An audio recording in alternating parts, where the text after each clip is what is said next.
Boa tarde a todos. Eu gostaria de dar início ao simpósio Medicina de Precisão, cujos coordenadores são os acadêmicos Walter Zin e Antônio Carlos Campos de Carvalho, esse acadêmico da Academia Brasileira de Ciências. Por favor, tomem lugar à mesa.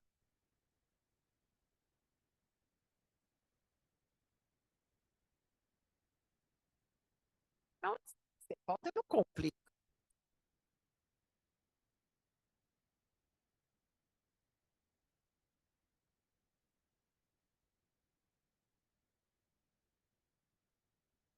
Bom, a parte deve ter.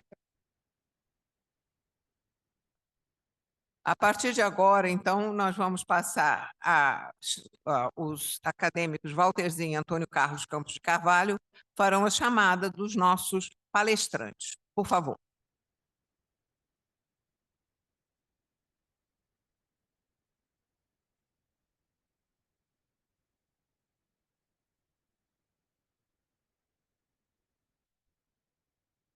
Então, nós vamos começar com a apresentação do Dr. Zilton Vasconcelos.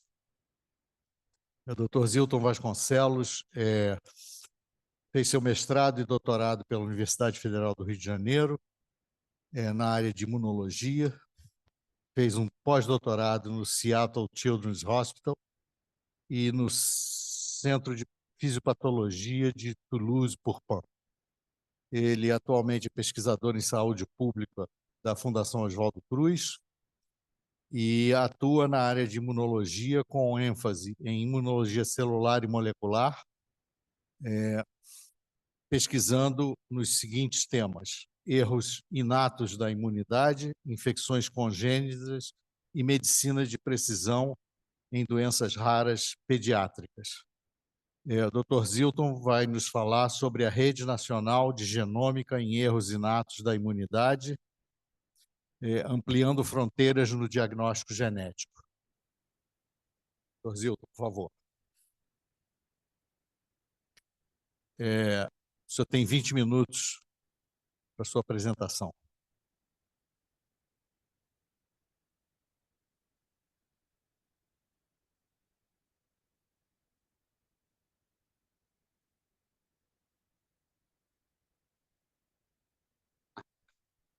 Boa tarde.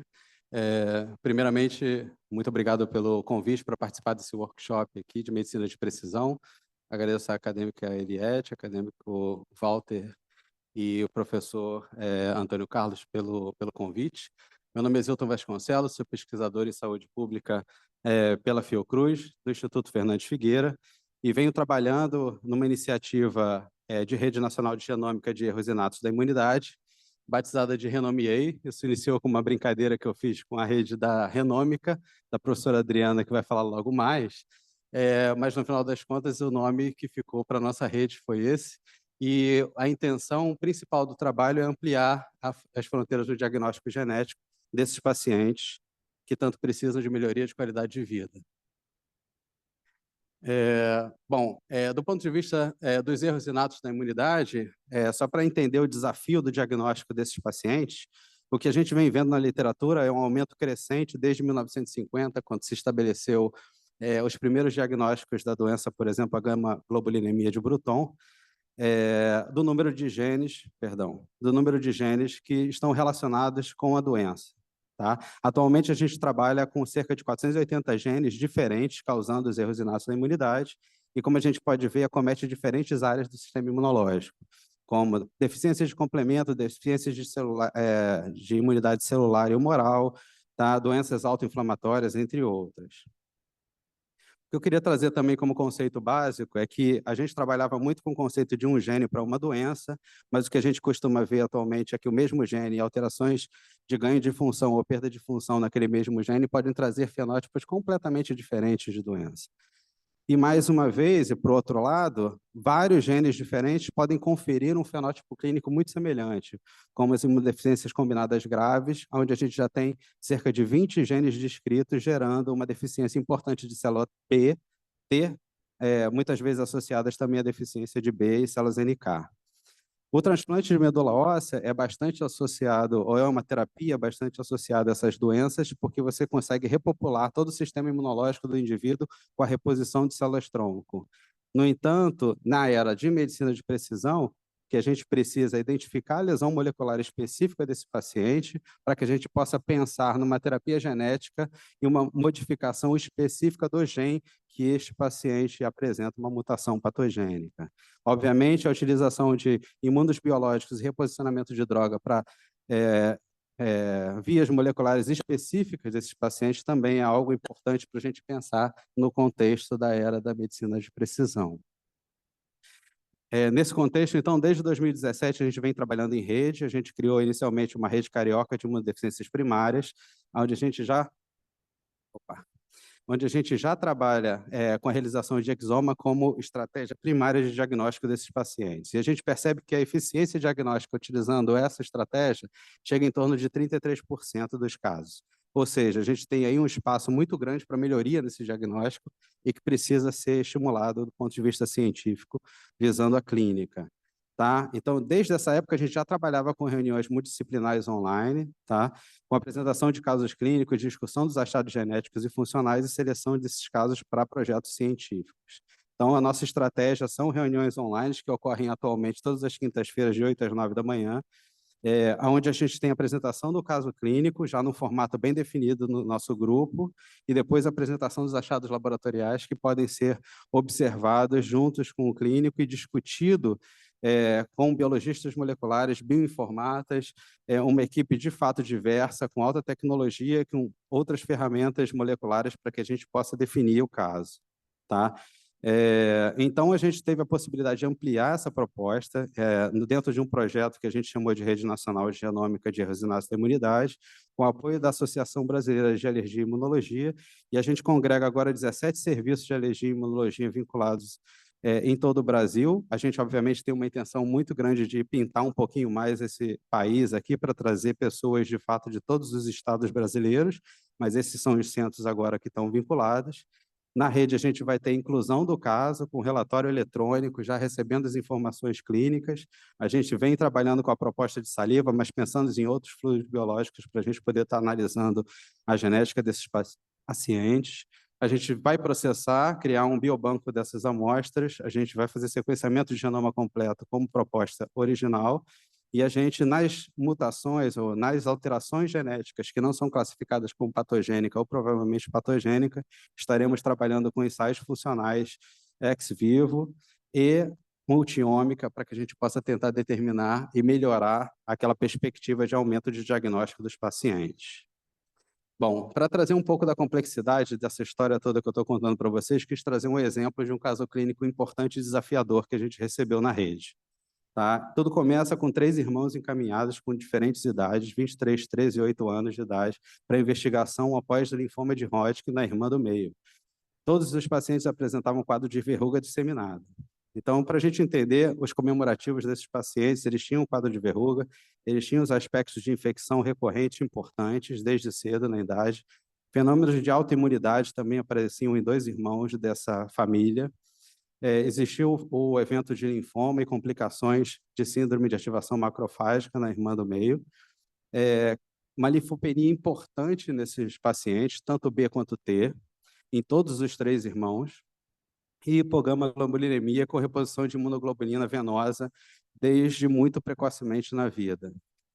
A gente sequenciou esses 3 irmãos e a gente identificou, então, uma mutação na proteína Artemis, esse gene DC-LRE, e 1C, perdão, em homozigose, tá? Perdão. Num sítio de splice, uma mutação patogênica nessa posição do cDNA, numa região de splice, tá? Só para a gente entender, quando a gente faz o heredograma, a gente percebe que é um casamento consanguíneo e esses 3 filhos receberam as 2 mutações em homozigose.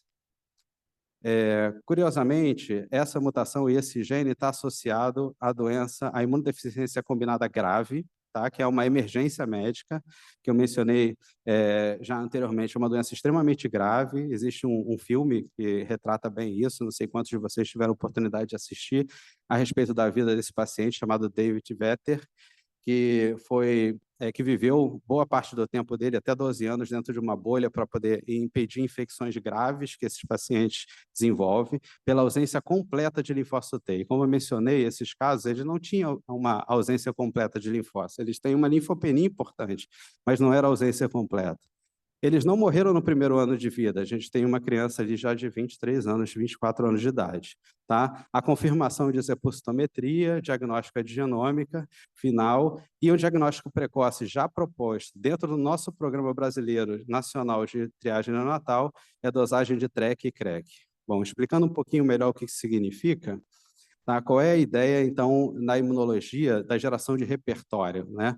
Então, para esse fenômeno biológico extremamente importante é um momento bonito de recombinação de células germinativas para geração de receptores únicos em células T e B, e que é feito por uma série de proteínas, por exemplo, a RAG1, RAG2, que é bastante conhecida na recombinação e na junção de segmentos V e J, gerando um círculo de excisão.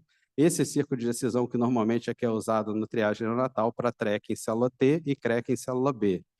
Tá? E a proteína Artemis, onde a gente encontrou o erro mutacional dessa família, é uma proteína que mantém esse hairpin aberto e permite a adição e excisão de nucleotídeos pela enzima TDT, gerando, assim, uma diversidade aumentada no reconhecimento de célula T e B, importantíssimo para que a gente consiga responder aos antígenos que a gente vai estar sendo exposto ao longo da vida. Curiosamente, uma das mutações mais conhecidas em Artemis é essa aqui, a C465-1G para C, que afeta, como a gente pode ver aqui em vermelhinho, todas as formas, as isoformas da proteína Artemis.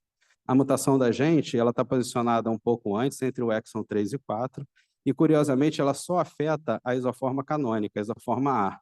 A forma C e a forma B, ela poderia estar sendo expressa nesses irmãos. A gente, através de análises moleculares, e hoje em dia as ferramentas de bioinformática permitem que a gente consiga modelar rapidamente essas proteínas, usando, por exemplo, a ferramenta AlphaFold, e a gente consegue comparar, inclusive, as isoformas, né? Então, a gente vê claramente aqui que na isoforma B e C existe uma perda importante dessa região da proteína que está associada à parte catalítica dessa enzima, tá? Então, a gente consegue, inclusive, compreender um pouco mais dos mecanismos prováveis que estão acontecendo utilizando ferramentas de bioinformática. Outra ferramenta de bioinformática que a gente vem utilizando é a montagem desses diagramas de fragilidade mutacional, mostrando aonde a gente tem um risco aumentado de mutações que possam modificar a proteína de forma intolerante, né? E aí gerando proteínas que não funcionariam corretamente, montando, inclusive, potenciais heatmaps de mudança de resíduos através de escolhas de diferentes aminoácidos para cada uma das posições. Então, a gente consegue ver, por exemplo, algumas mutações já conhecidas pelo ClinVar como patogênicas, todas essas sinalizadas em verde, e a nossa mutação que ocorre também nessa região, gerando um stop codon prematuro na isoforma A e não na isoforma B e C, como eu falei anteriormente. Tá, então, o que a gente tinha? A gente tinha o exoma completo, a gente tinha a posição específica da mutação, mas a gente foi um pouco além, tá? A gente foi olhar o mecanismo molecular de skipping, de exon skipping, e a gente demonstrou em gel o skipping do exon 3, no caso dos 3 probandos, isso aqui é um indivíduo controle, e a mãe, que estava em heterozigose, ela tem a expressão das duas possibilidades, né? Do exon 2, 3, 4 e do exon 2 fazendo skipping para o 4. Além disso, a gente tem a contagem de TREC e CREC desses pacientes, todos eles zerados em comparação com indivíduos normais, tá? E uma vez que eu já contei para vocês que essa proteína está intimamente relacionada com a geração de diversidade molecular nas células T e B, a gente foi fazer ensaios de sometria de fluxo para mostrar a diversidade de cadeias V-beta. E aí o que a gente consegue ver aqui são os 3 probandos, mãe e pai, do ponto de vista de diversidade e oligoclonalidade de células T, e a gente percebe nos irmãos mais velhos, que é o P1 e P2, uma expansão clonal de algumas famílias V-beta, tá? Na periferia desses pacientes, em comparação com o irmão mais novo e também com os pais, onde a gente não vê isso, demonstrando claramente que você tem um defeito que é um defeito ligeiramente diferente do SCID. Eu tenho células T sendo geradas, mas a geração de célula T são de células T que têm baixo repertório e baixa capacidade de resposta contra as infecções que eles estão sendo expostos ao longo da vida. Tá? E a gente consegue, então, a partir dessas ferramentas e desses ensaios, entender um pouco melhor do que está acontecendo. Então, eu trouxe aqui algumas mensagens para a gente levar para casa, tá? Então, a primeira delas é o seguinte: a gente acredita na nossa rede que a avaliação de variantes candidatas tem que ser obrigatoriamente realizada com a equipe multidisciplinar, para que a gente possa ter vários olhares em cima daqueles achados e que a gente possa compreender, gerar conhecimento, formar pessoas capacitadas para fazer análise e identificação dessas variantes voltadas depois para os pacientes.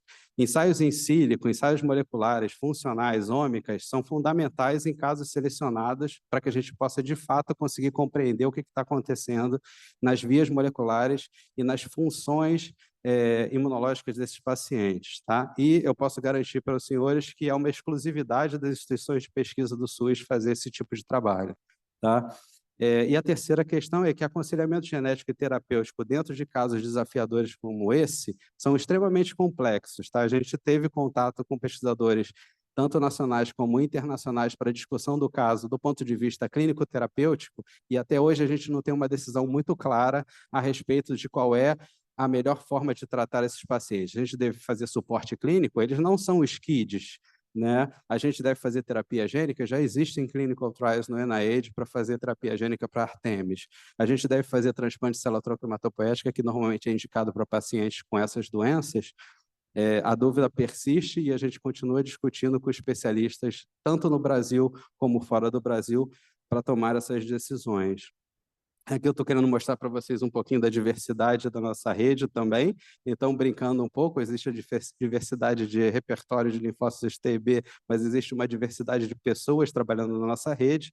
A gente tem pessoas trabalhando com genômica, inclusive cardiovascular aqui na frente. A gente tem pessoas da equipe econômica fazendo avaliação econômica de todos esses processos que eu mencionei para vocês, para que a gente possa entender se isso é possível de ser incorporado no SUS. A gente tem biólogos moleculares, a gente tem imunologistas, a gente tem biólogos celulares, a gente tem pessoal especializado em proteômica e metabolômica, em transcriptômica de célula única. É, de fato, uma rede extremamente diversa. A gente tem imunologistas clínicos sempre com a gente em todas as reuniões, e a gente só faz a reunião a respeito do caso se a gente tiver um clínico que vê aquele paciente junto com a gente, porque ele é a melhor pessoa para trazer para a gente todos os fenótipos clínicos importantes para aquele caso, tá? E a gente, obviamente, também tem geneticistas, porque se tratam de doenças genéticas. Eu queria trazer uma brincadeira que o nosso Bioinformata fez também, então a gente fez alguma integração também dessas instituições, né? Onde a gente tem que ver, e a gente tem que aumentar cada vez mais a diversidade também entre as pessoas que estão interagindo na rede, né? Aqui a gente vê uma diversidade muito grande dos institutos clínicos, mas a gente vê pouca diversidade, por exemplo, na análise de dados, análise econômica e proteômica, isso é normal, mas a gente quer ver essa rede cada vez mais misturada. Isso foi uma brincadeira. Queria agradecer, na verdade, os financiadores que permitem que a gente consiga avançar um pouco nessas áreas, os nossos colaboradores nacionais e internacionais que estão envolvidos no projeto e na rede. E, se quiserem, por favor, sigam a gente no Instagram. A gente está tentando manter uma postagem sempre bastante ativa, e o nosso interesse maior é que a gente possa alcançar as pessoas que realmente precisam desse diagnóstico, a gente dar acesso ao SUS para o sequenciamento genético e melhorar a qualidade de vida desses pacientes. É isso.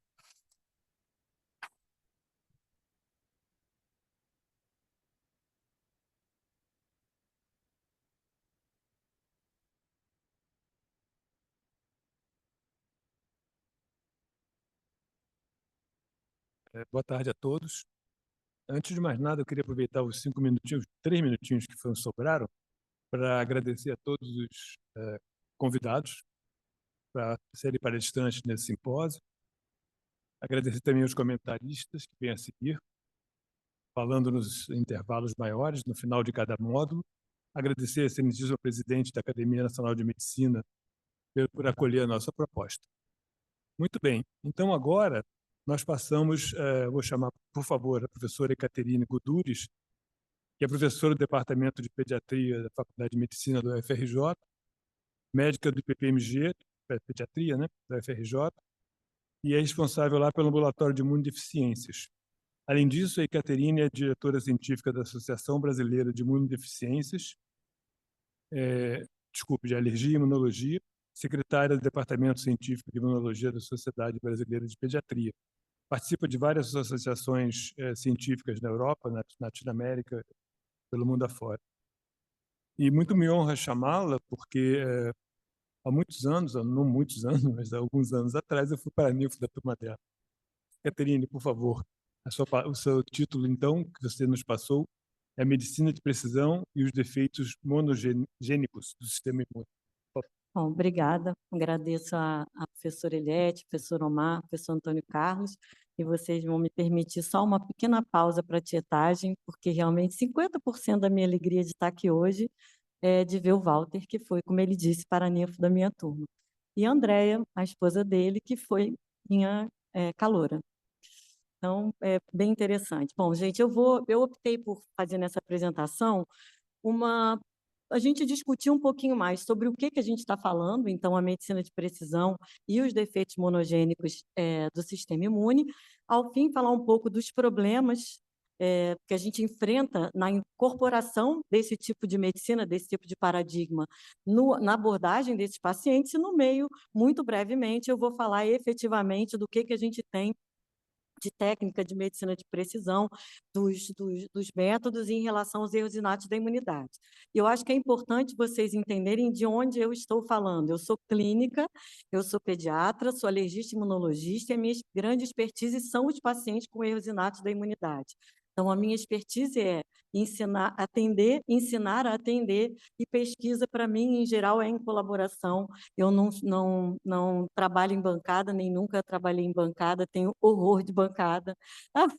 A minha expertise são as pessoas, né? Tanto os alunos quanto os pacientes. Então, não é desmerecer, mas para vocês entenderem de onde eu estou falando e por que eu vou dizer determinadas coisas, né? Então, em relação, eu não tenho nenhum conflito de interesse, tá, em relação a essa apresentação. E do que a gente está falando, então? Então, primeiro, a gente uma pausa para falar um pouco da medicina de precisão.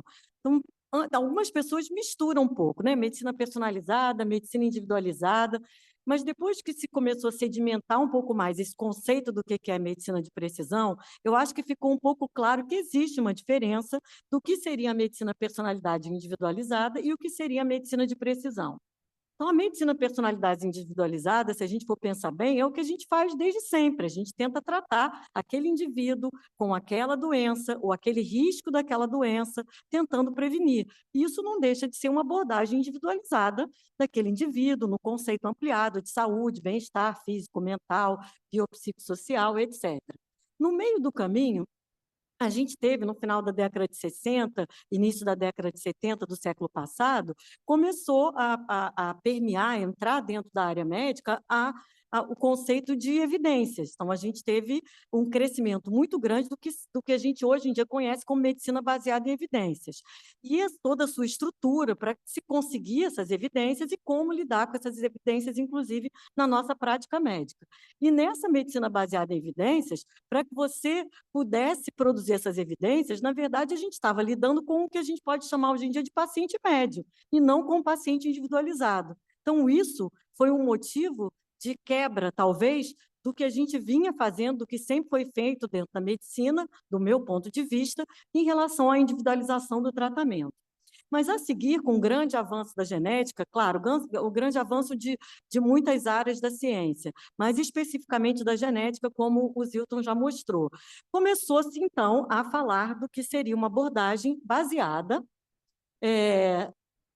a gente considerando genética, estilo de vida e ambiente do indivíduo. Então, seria a prevenção, não só o tratamento, a gente está falando de prevenir doenças, prevenir o tratamento, prevenção e tratamento corretos para o paciente correto, no momento correto, considerando todas essas coisas.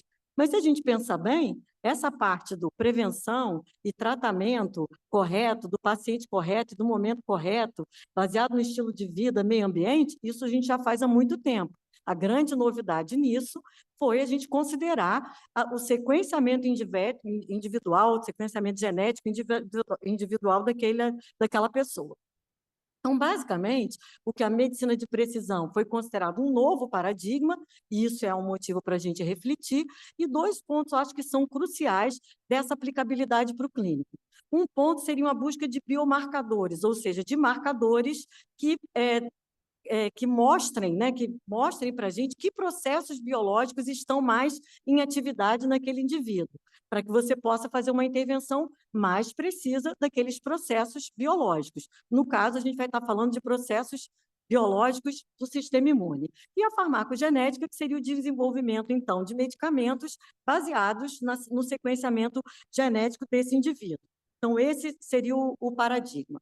Já partindo um pouco mais para os defeitos monogênicos do sistema imune, o que são eles, né?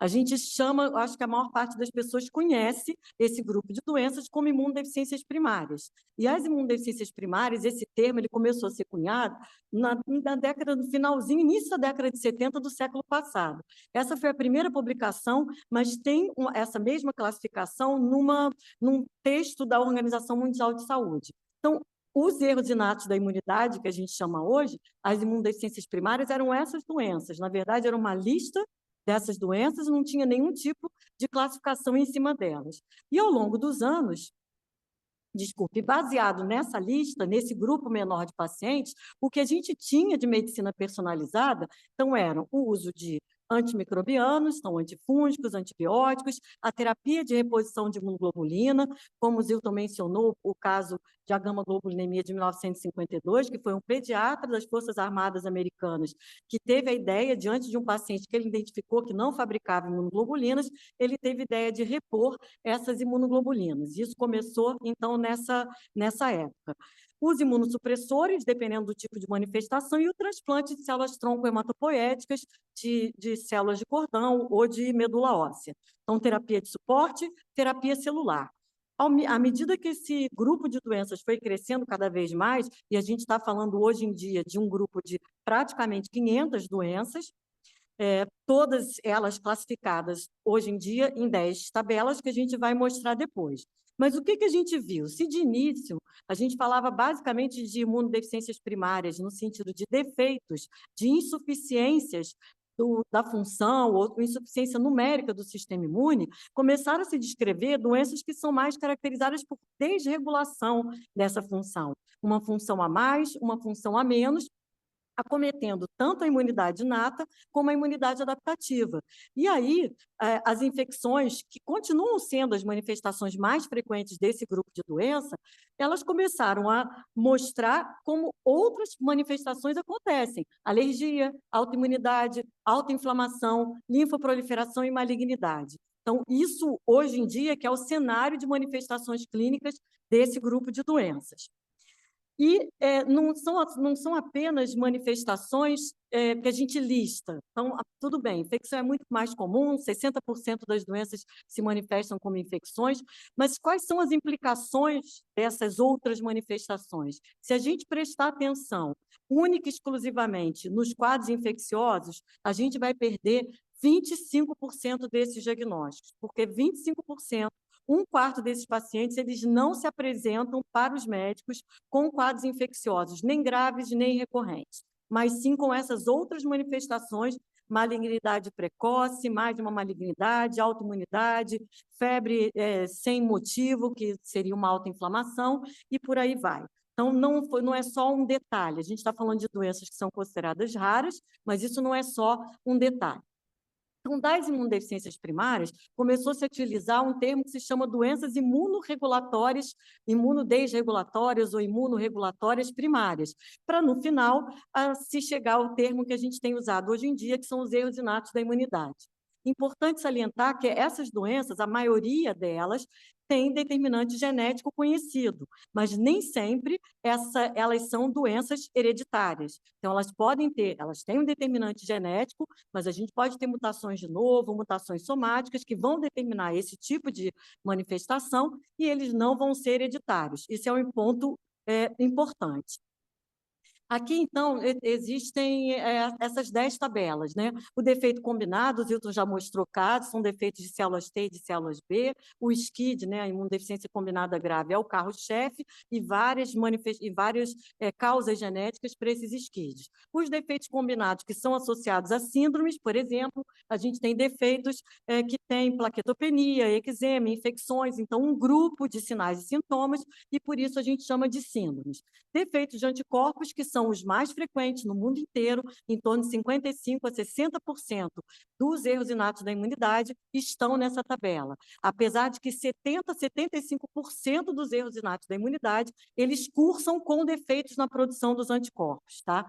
Mas o grupo de defeitos dessa tabela, a tabela 3, são mais ou menos 55% a 60%. Existe a tabela de desregulação imune, então são aquelas doenças muito caracterizadas por endocrinopatias autoimunes, principalmente, mas com doença inflamatória intestinal também. Os defeitos de fagócitos, tanto defeitos numéricos simples, como neutropenia congênita, como defeitos funcionais, o mais frequente deles a doença granulomatosa crônica, defeitos de imunidade inata, e eu gosto sempre de mencionar isso, porque a gente tem aquele conceito da imunidade inata, de uma imunidade inicial, de uma imunidade mais rudimentar, sem memória. E o mais interessante é que os defeitos da imunidade inata, que é considerada uma imunidade menos específica, eles se manifestam de uma maneira muito específica. Enquanto todas as outras tabelas a gente tem infecções que são prioritárias, aqui nos defeitos da imunidade inata, a gente separa em defeitos com manifestações de infecção viral, defeitos de infecções bacterianas invasivas, fúngicas, micobactérias. Então, isso acho que é uma coisa bem interessante a ser mencionada. As doenças autoinflamatórias, nas quais a gente não vê evidência de autoimunidade, então, elas são desregulações da imunidade inata, que tem como responsabilidade mais importante a defesa contra os vírus e o processo inflamatório, em geral, fisiológico, e, nesse caso, um processo inflamatório patológico. Os defeitos do complemento, o carro-chefe é o angioedema hereditário, as falências de medula óssea, que tem uma característica sindrômica, e as fenocópias, que é um grupo muito interessante, porque, a rigor, eles não são erros inatos da imunidade. Eles são defeitos ou por mutação somática, ou por autoanticorpos, anticorpos, por exemplo, contra o inibidor de C1 esterase, que produz um fenótipo clínico muito semelhante ao angioedema hereditário. Então esse é um exemplo bastante clássico. Então, esse é o cenário. Agora, eles são sempre monogênicos? Não. Como eu disse, os defeitos predominantemente na produção de anticorpos são os mais frequentes, e, particularmente, a deficiência seletiva de IgA, a imunodeficiência comum variável e o defeito de produção de anticorpos para antígenos polissacarídeos. Esses 3 defeitos são os mais frequentes no mundo inteiro. A deficiência seletiva de IgA é o defeito assintomático mais frequente, e a imunodeficiência comum variável é o defeito sintomático mais frequente. E nenhuma delas a gente conhece o determinante genético. Admite-se que elas sejam poligênicas e com uma interferência do meio ambiente. Então, talvez sejam doenças multifatoriais poligênicas. Então, isso já é um dado super importante para a gente ter em mente. E, mais recentemente, tem se descrito alguns defeitos que são, na verdade, digênicos, a interferência de um fenótipo, de um gene em cima de outro, e eu não vou cometer a bobagem de falar detalhes de genética na frente de geneticistas ilustres que temos aqui hoje. Então, em relação à medicina de precisão, já mais especificamente para os erros inatos da imunidade, o que apareceu, então, depois da terapia de suporte, da terapia celular, foram as terapias-alvo, basicamente os anticorpos monoclonais e os inibidores da JAK, e a seguir, então, os programas de terapia gênica, adição gênica ou de edição gênica, e os organoides tímicos artificiais para tentar substituir o transplante de timo, porque a gente só tem 2 centros no mundo que realizam transplante de timo. Um no Reino Unido, que é o mais experiente, e um nos Estados Unidos. As doenças não são muito frequentes, mas, de qualquer maneira, existe uma demanda reprimida, e para que a gente possa avançar um pouco nisso, é que existem essas propostas. Então, eu vou, de propósito, pular aqui, e está, de propósito, ilegível, porque é uma tabela gigante, com todas as moléculas de inibidores da JAK ou anticorpos monoclonais que têm sido utilizados em diferentes erros inatos da imunidade. E a terapia gênica, então, o Zilton já comentou em relação ao Artemis, e a gente tem aqui listado, aí o 1, 2, 3, 4, 5, a quinta linha, uma boa parte deles já estão em ensaios pré-clínicos ou ensaios clínicos, ou até já com bem-sucedidos, principalmente o SCID por defeito de ADA. E a terapia de edição de gene, ela, então, está menos para todas as doenças pré-clínicas. E o que chama atenção aqui é que essa publicação é do professor Alan Fischer, ele é aposentado, hoje em dia ele trabalha no INSER, mas era o médico assistente de imunodeficiências do Necker Anfamalad, e o professor Alan Fischer, ele foi um dos primeiros a tentar fazer terapia gênica em pacientes com síndrome de Wiskott-Aldrich. E ele ficou super traumatizado por vários anos, porque a experiência não foi boa, os pacientes evoluíram com tumores variados e todos foram a óbito, e por muitos anos ele não gostava de falar no assunto, mas eu fiquei super feliz de ver essa publicação aí do ano passado dele, resgatando o interesse ou o ânimo em relação a esse tipo de terapia. Os problemões, então, para finalizar, primeiro é a questão do diagnóstico, né? Como o Zilton mostrou, não é fácil você montar uma rede como essa, com tantas expertises e com tantas necessidades que a gente precisa para dar conta dessa necessidade nossa em relação ao diagnóstico clínico, diagnóstico genético e uma série de outras ferramentas, que são ferramentas de ômica, de ensaios funcionais, para que a gente comprove, inclusive, muitos achados genéticos, porque muitos deles não vão ter sido descritos, né? E, nesse caminho, as complicações são as complicações clínicas, as complicações genéticas, as complicações em relação às medicações que a gente lida, são vários problemas. E muitos dados que a gente tem que lidar. E é preciso que esses dados sejam bons e eles fatalmente vão ser extremamente numerosos. São dados dos biomarcadores, então desses exames funcionais, dos ômics, são dados da genética que não vão se limitar à herança mendeliana, que todo mundo aprendeu aí na escola, porque a gente tem uma série de outras características descritas nesses pacientes, como mutações com perda de função, com ganho de função, variando penetrância, variando expressividade, haploinsuficiência, dominância negativa, epistasia, mosaicismo, tanto somático como germinativo, tudo isso para complicar a nossa vida na interpretação do que a gente encontra no sequenciamento genético. E os dados clínicos, obviamente. Então, além disso, a gente tem as VUs para nos assombrar, que nos assombram o tempo todo, mas a gente tem que enfrentar e aprender a lidar com elas. Então, os dados, eles crescem, e para a gente lidar com esses dados, essa publicação, uma publicação de uma publicação de 2030, que fala de do que vai significar, muito provavelmente, a medicina de precisão em 2030. E uma das coisas que eu optei por falar, para não falar de todas, foi a questão da inteligência artificial, que está aí na moda, né? E segundo esse teorema fundamental, é que você vai conseguir o acesso ao sistema de cuidado à saúde, ele vai ser melhor com a mente humana, mais a inteligência artificial. Então, isso vai ser melhor do que a mente humana, isoladamente. Mas qual é o nosso pesadelo, a nossa preocupação? À medida que você utilizar a inteligência artificial, o que vai acontecer com o cérebro das futuras gerações, né? E corre o risco de, como está a mãozinha ali, criando essa inteligência artificial, ela não conseguir mais criar ou seguir além daquilo. E já tem uma série de estudos sobre o uso de inteligência artificial por crianças, os efeitos que isso pode ter no cérebro, no funcionamento do cérebro das crianças. Então, é muito legal e não muito legal. Essa é que é a realidade.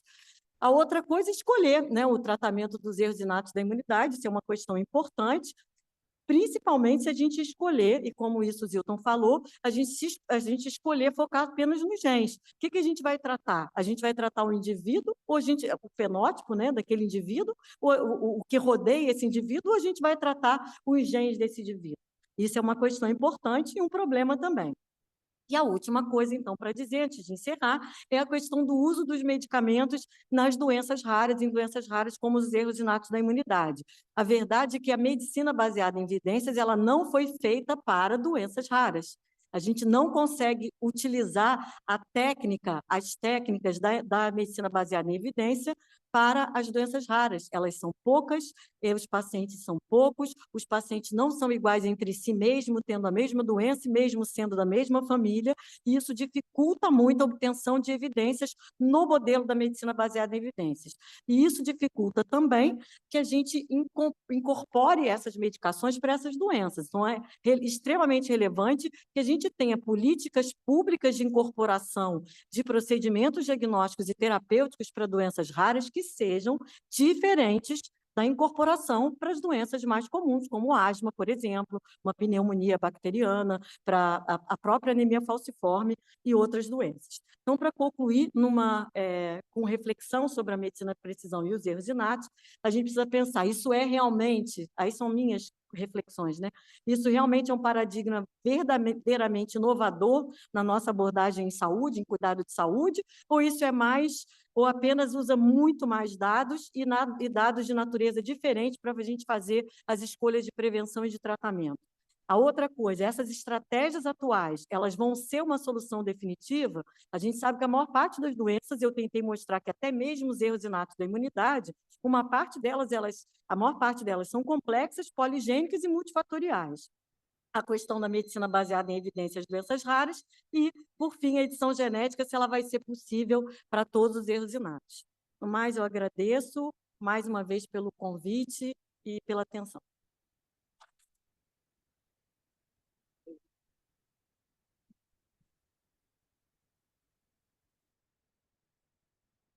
Caterine, nós agradecemos muito a sua brilhante apresentação.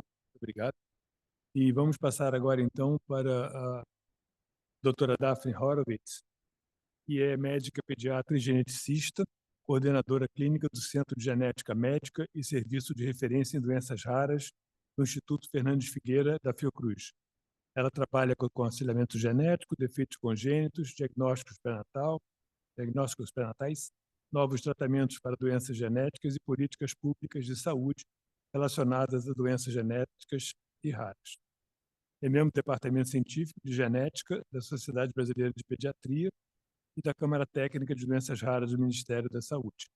A doutora Daphne vai nos falar sobre a medicina de precisão no tratamento de doenças de depósito lisossômico, o exemplo das mucopolissacaridoses.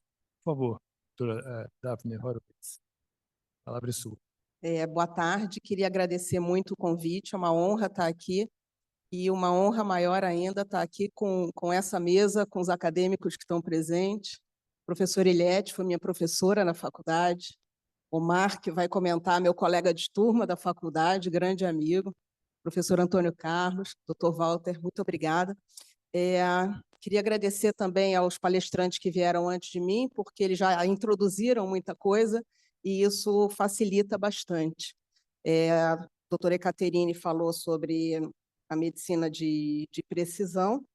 Bom, então vamos falar um pouquinho sobre as mucopolissacaridoses. Obviamente, são doenças raras que eu preciso introduzir, que a maioria das pessoas nunca nem ouviu falar nisso, o que é a mucopolissacaridose. Então, elas são doenças geneticamente determinadas, do grupo dos erros inatos do metabolismo, do grupo de depósito lisossômico. Se a gente juntar todos os subtipos, a gente vai ter uma incidência em torno de 1 para 22 mil. São doenças que elas têm a característica de serem multissistêmicas, então o acometimento é progressivo e elas aumentam muito a morbidade e a mortalidade.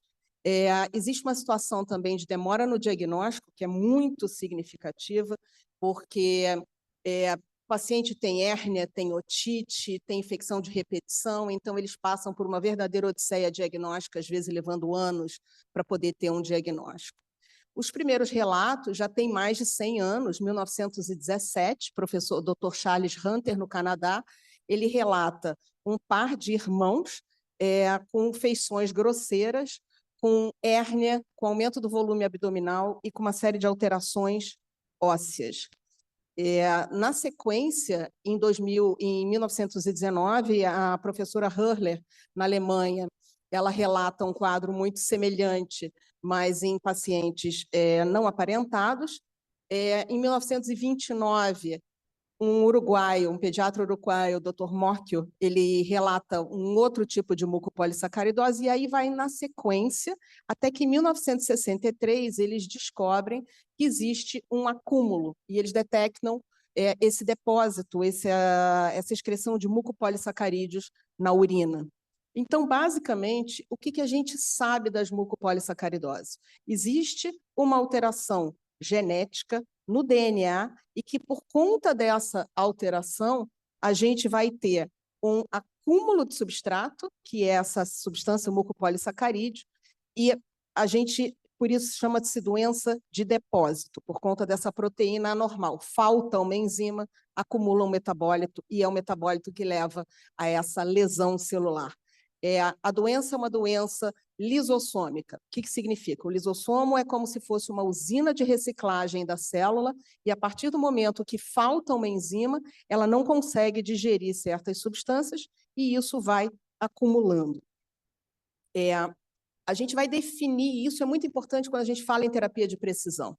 Então, a gente vai definir qual é o tipo, qual é o subtipo dessa doença, dessa mucopolissacaridose, de acordo com o tipo de enzima deficiente. São 7 tipos de mucopolissacaridose, são 11 enzimas deficientes, e aqui a gente pode ver muito bem a progressão do fenótipo de uma criança desde o nascimento. Então, o bebê nasce absolutamente normal, a partir de poucos meses, nesse caso, que é o tipo 1 de mucopolissacaridose, o mais grave, o tipo Hurler, vai havendo uma progressão, e a gente, com essa criança com menos de 2 anos, um aspecto bem grosseiro, abdômen muito globoso, restrição articular, hérnia, hepatosplenomegalia.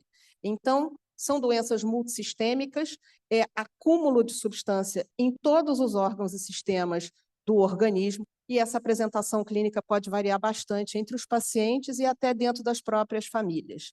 É um espectro, então a gente vê desde casos mais leves, como essa moça que foi ser diagnosticada, ela tinha um diagnóstico de febre reumática, e, na verdade, a valvulopatia dela era por causa da doença, até os casos mais graves que a gente vê na infância, às vezes até pensando que a criança tem uma imunodeficiência por conta de infecções de repetição. Então, de novo, um outro tipo de mucopolissacaridose, esse tipo 2, a gente vê aqui um fenótipo muito evidente, né, da forma rapidamente progressiva, mas às vezes a gente vê pessoas que têm só uma displasia óssea, uma questão no quadril, uma baixa estatura e também tem mucopolissacaridose. Elas são geneticamente determinadas, todas com herança recessiva, ou seja, os pais são heterozigotos e existe uma chance de 25% da criança vir afetada, exceto o tipo 2, que é a doença de Hunter, que é aquela primeira que foi descrita, que é uma doença claramente ligada ao X. Então, são homens afetados que são aparentados através de mulheres portadoras ou heterozigotas. Então, eu acho que, assim, eu gostei muito do tema dessa aula, e eu tenho a felicidade de ter vivido todas essas etapas, tá? Desde a época que eu estava em formação, das inscrições iniciais, obviamente não, mas quando eu comecei a ver esses pacientes, que já foi final da década de 80, década de 90, tudo que a gente podia fazer era diagnosticar, segmento clínico, tentar atenuar um pouquinho essas complicações, mas a gente via o declínio e a gente perdia esses pacientes. Então, eu vou ilustrar isso com uma família. Quando eu estava no início da minha residência no Instituto Fernandes Figueira, eu atendi essa senhora, ela estava gestante, e ela veio contando para mim a seguinte história: todos os meninos da minha família param de andar e morrem antes dos 10 anos. Eu fiz o heredograma e, para mim, era uma distrofia de Duchenne, que era o óbvio, parar de andar e morrer antes de 10 anos, uma doença ligada ao X. Eu peço para ela mais informações, ela me traz 2 fotinhos de irmãos que faleceram, com aspecto absolutamente infiltrado, e um atestado de óbito de 1971, do interior de Minas Gerais, escrito mucopolissacaridose. Ofereci para ela um diagnóstico pré-natal, na época ela não quis fazer, e ela me perguntou, mas não dá para ver o sexo pela ultrassonografia? Eu disse, dá. Nasceu um menino, tá? Esse menino a gente diagnosticou tão logo nasceu, aos 9 anos ele faleceu sem possibilidade de tratamento. Mas aí segue.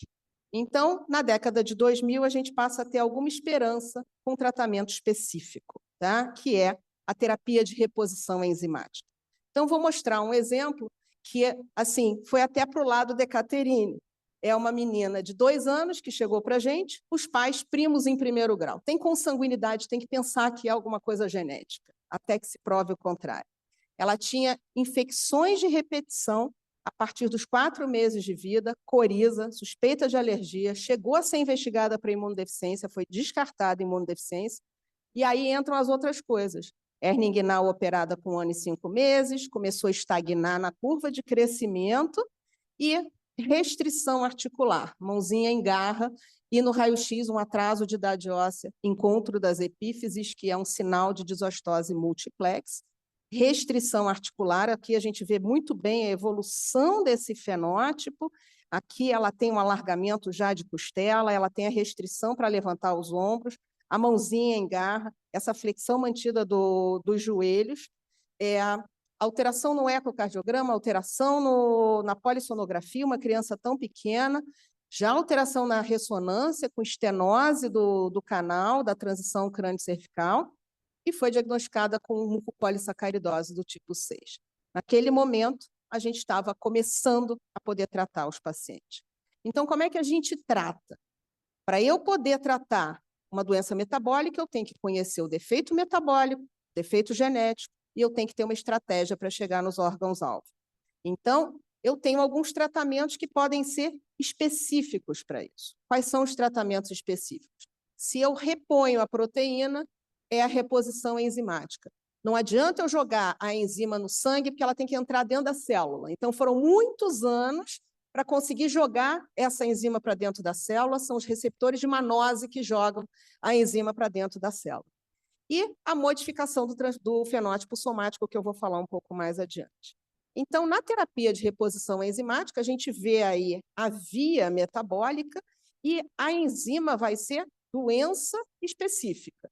Então, hidronato sulfatase é da mucopolissacaridose do tipo 2. Não adianta eu dar essa enzima para o paciente que tem a tipo 1, eu tenho que dar para esse que tem esta enzima deficiente. Atualmente, a gente tem a reposição enzimática para os tipos 1, 2, 4, 6 e 7 de mucopolissacaridose. A gente trata através de infusões venosas semanais, num esquema hospital dia, leva 3 a 4 horas a infusão. O ideal é que eu comece o quanto antes. A gente já tem essas enzimas aprovadas em protocolos clínicos e diretrizes terapêuticas do SUS, e a gente tem resultados excelentes. Diminuição do volume abdominal, articulação melhor, menos infecções, melhor apneia do sono, reduz essa excreção urinária dos glicosaminoglicanos, são benefícios sistêmicos, mas eu tenho limitações, eu não consigo entrar no sistema nervoso, eu entro mal nos ossos e articulações, e a doença da válvula cardíaca continua evoluindo. Então, assim, melhor, a progressão é mais lenta, melhora a sobrevida, melhora a qualidade de vida, mas aquele paciente ainda tem que fazer aquela infusão toda semana. É o que temos no momento. São pacientes extremamente complexos, o segmento envolve vários profissionais, especialistas médicos e não médicos, várias cirurgias.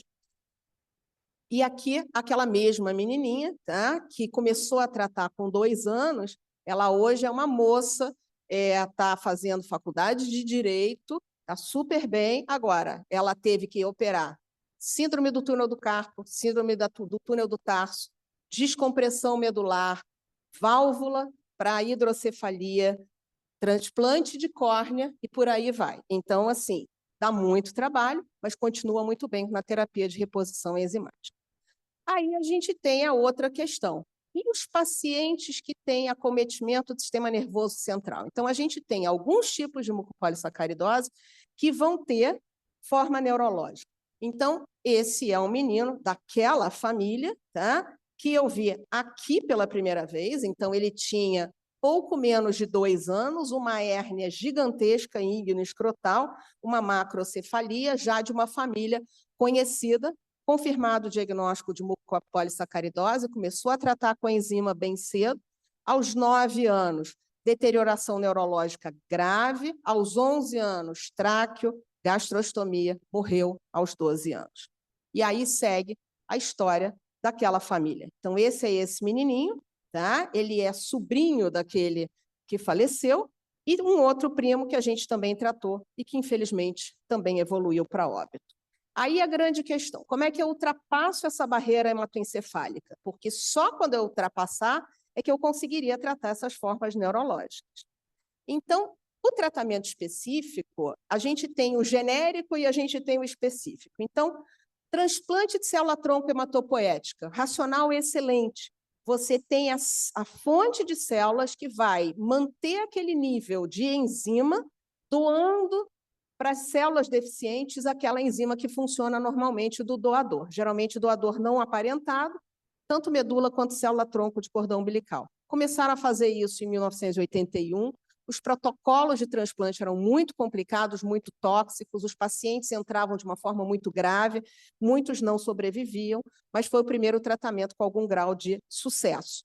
E isso já está incluído também nos protocolos do SUS, transplante. Tá? Idealmente, pacientes jovens com predição de quadro neuronopático. Então, eu acho que uma imagem fala mais do que 1000 palavras. Tá? Então, a gente vê a diferença de evolução de um paciente transplantado versus um paciente não transplantado. Aí, a gente segue ao longo das décadas, ao longo da minha prática médica. Então, quando a gente vem com muita esperança na terapia de reposição enzimática, mas, infelizmente, os resultados não foram tudo aquilo que a gente esperava, e a gente precisava de mais. E o transplante foi meio que abandonado, porque aqui no Brasil é mais difícil transplantar e porque todo mundo tinha muita esperança na reposição enzimática. Vamos rever esse transplante e, teoricamente, só funcionava para o tipo 1 da mucopolissacaridose. Tá? Até que eu me deparei, primeiro, com essa gestante, então, grávida, um filho de 9 anos com mucopolissacaridose em reposição enzimática, mas também já em franca neurodegeneração, e depois a gente teve a experiência com mais uma gestante. Então, o que foi feito? Diagnóstico pré-natal, amniocentese nas duas, foi feita a dosagem da atividade enzimática e o exame molecular, confirmado que esses bebês tinham mucopolissacaridose 2, o material foi encaminhado já para um laboratório para tipagem HLA, e são bebês que nasceram já tendo cordão de doador de banco internacional disponível. Tá? Esse menino foi transplantado com 2 meses de vida. Tá? Nós publicamos esse artigo quando eu já tinha 7 anos de segmento. Então, aos 7 anos, ele já tinha um desenvolvimento infinitamente melhor do que o irmão e o tio afetados, e a gente publicou também, quer dizer, essa comparação do desenvolvimento. O irmão e o tio nunca chegaram a tirar fralda, nunca chegaram a ir no banheiro, nunca chegaram a comer sozinhos, tomar banho sozinhos, autocuidado, falar. E esse menino, ele tem limitações, ele não é absolutamente normal, mas ele é extremamente funcional. Eis que, 10 anos depois, ela engravida de novo. Tá? Então, esse rapazinho aqui é o nosso paciente transplantado, sem precisar de terapia de reposição enzimática, ultra saudável, novo bebê afetado, novamente transplantado. Agora a gente tem um com 14 anos, o outro com 4 anos. O desenvolvimento dos dois está bastante bom. Não é normal, mas é muito melhor do que a gente esperaria com a reposição enzimática. Bom, aí eu falei em diagnóstico precoce. Então, diagnóstico precoce, essa é uma menina que eu atendi aos 11 meses de vida, o tipo 6 de mucopolissacaridose, teoricamente não é uma forma neurológica, teoricamente eu posso fazer enzima. Só que a enzima é para a vida toda, toda semana. E aí eu conversei com os pais e os pais toparam, vamos tentar transplantar. Então, a gente correu atrás de um transplante, foi difícil o transplante para ela, ela teve 2 cordões que não pegaram, ela acabou ficando com a medula do pai, tá? Que foi transplantada para ela quando ela já tinha 2 anos. A gente manteve enzima nela desde o momento do diagnóstico até a gente confirmar o quimerismo, que foi 3 meses depois do último transplante, A resposta foi excelente e a gente pode mostrar que melhorou o sistema nervoso central, foi inclusive a doutora Andréia que avaliou.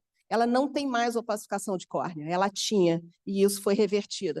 Essa família, no momento, está morando fora do Brasil e eles puderam ir embora sem precisar alinhar nenhuma espécie de tratamento periódico, semanal para ela, porque ela está livre da enzima. Outra questão que é muito importante é ressaltar, então, quando a gente fala em diagnóstico precoce, e se eu detectasse esses bebês numa triagem neonatal? Já está na nova legislação do teste do pezinho, as doenças lisossômicas estão incluídas. Então, a gente provavelmente vai conseguir diagnosticar essas crianças cedo, tratar via protocolo do SUS. Tá? O que mais que a gente pode fazer? Prevenir. Tá? Então, se eu sei que aquela família tem um risco de recorrência de 25%, vamos tentar evitar com que nasça um bebê com esse tipo de doença. É reprodução assistida, diagnóstico pré-implantação, que foi o que foi feito exatamente nessa família, a menina que foi transplantada com 1 ano de vida. Nasceu o irmãozinho sem a doença, tá? A partir de uma seleção embrionária. O que mais que a gente tem de estratégia terapêutica? Eu já estou finalizando. Quer dizer, a gente tem novas terapias enzimáticas, que eles chamam de mecanismo de cavalo de Troia, que seria uma maneira de fazer com que aquela enzima penetre no sistema nervoso central. Outras estratégias seriam uma terapia enzimática de longa duração, para não precisar que o paciente venha toda semana receber a medicação. Eu boto umas células dentro do peritônio que vão secretando aquela enzima continuamente durante alguns meses, isso também é uma estratégia. E, obviamente, a bola da vez é a terapia gênica. Então, eu tive a felicidade de, na minha prática médica, poder ver desde o ponto só do diagnóstico e do acompanhamento e do nada fazer, e aí, de verdade, quando eu falava para os meus colegas, eu vou fazer genética, essa é a especialidade do futuro, não, essa é a especialidade do presente. A gente já está conseguindo ver isso. Então, o que acontece aqui na terapia gênica? Eu, basicamente, ou vou produzir vetores para injetar no indivíduo e vai chegar aquele gene normal no indivíduo, ou eu retiro células do indivíduo, eu trato de alguma maneira e eu devolvo. A vantagem de eu fazer essa transferência ex vivo é que vai ter menos rejeição daquela célula que vai ser transferida. Nós já tivemos pacientes e temos pacientes que participaram de terapia gênica. Então, esse menininho é um paciente nosso, daqui do Rio, do Instituto Fernandes Figueira, com mucopolissacaridose do tipo 2, que em plena pandemia, ele foi o primeiro paciente, estou acabando, tá?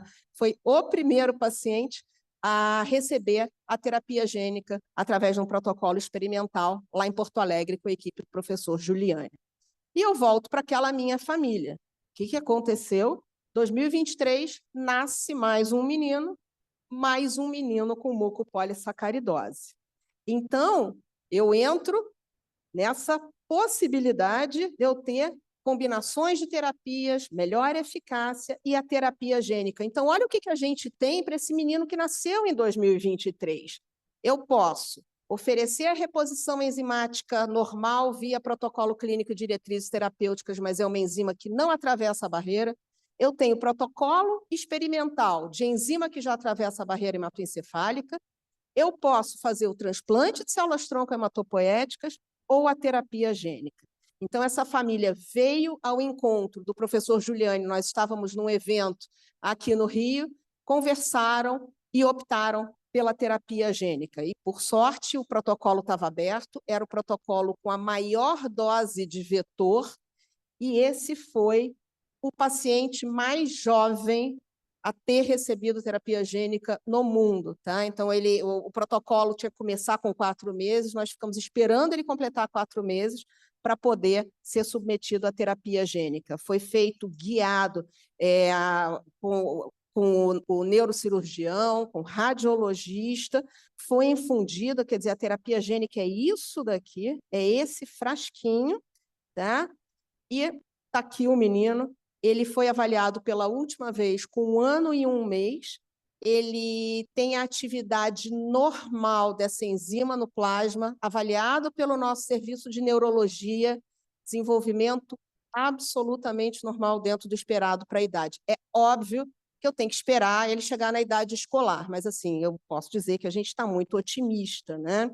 Então, basicamente, quer dizer, as mucopolissacaridoses são um grupo de doenças crônicas onde hoje a gente tem possibilidade de intervenção, a gente consegue modificar a história natural, ganham qualidade de vida, tem muito progresso e as modalidades terapêuticas elas estão cada vez mais precisas, embora a gente ainda tenha muito que aprender. Então, assim, é uma estrada que a gente vem construindo junto e que eu tenho muito a agradecer a toda a equipe do Instituto Fernandes Figueira e, assim, colaborações brasileiras, tem uma rede de mucopolissacaridose, a gente tem um laboratório de suporte na UFRJ, colegas do mundo inteiro que a gente vai discutindo caso a caso, porque são casos muito difíceis, muito específicos, e principalmente agradecer aos pacientes e às famílias que vêm acreditando na gente esse tempo todo.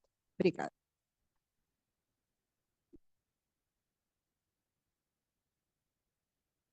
Nós agradecemos muito à doutora Daphne pela sua brilhante apresentação. E eu passo agora a palavra para a nossa presidente, professora Eliette. Obrigada, acadêmico Walterzinho. Eu realmente achei essas apresentações fantásticas. Eu aprendi muito. Muito obrigada. E gostaria de abrir para o debate aos senhores acadêmicos. Por favor, quem quer falar?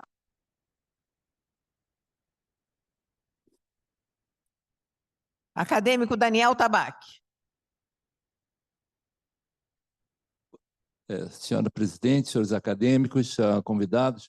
Bom, em primeiro lugar, eu tenho que terminar aqui a minha emoção de poder presenciar essas apresentações maravilhosas.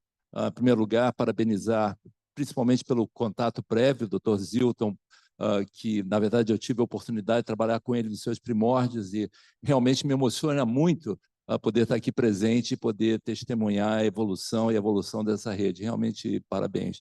E eu tenho só, na verdade, duas perguntas, uma sobre a questão sobre epigenética, se alguns desses defeitos foram identificados associados a essa alteração e se existe algum processo nessa evolução.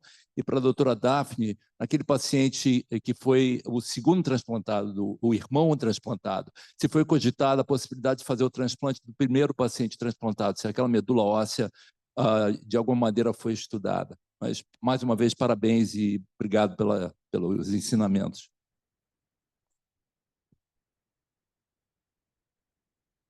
Quem gostaria de responder, por favor?